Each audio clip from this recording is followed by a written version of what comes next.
Хора, оправихме се. Преди малко станах.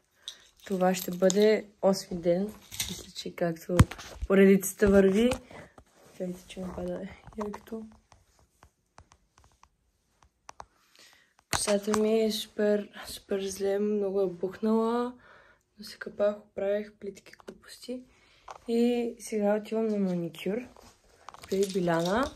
Последвайте Биляна и наистина направи много яки ногти, тъй че може да отидете да последвате и така, нека да отиваме.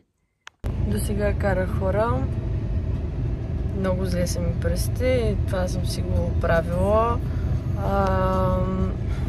Какво исках да ви кажа? Сега отивам на маникюр при най-добрата ми приятелка.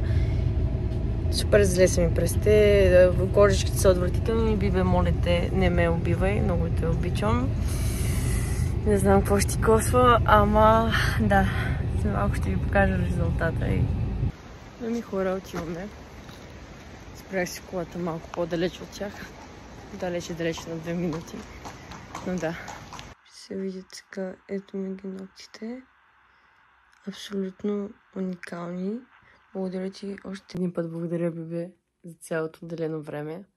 Просто хора уникални са. Буквално. Супер топ.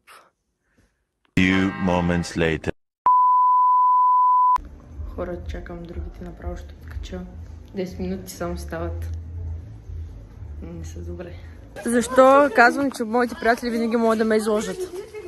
Като овце съм. Помощ! Хора, аз ще лягам. Надявам се типчето да ви харесало, макар и да беше супер кратко, но обещавам, че утре ще се реванширам. Отивам в София и съм ви приготвила нещо много яко.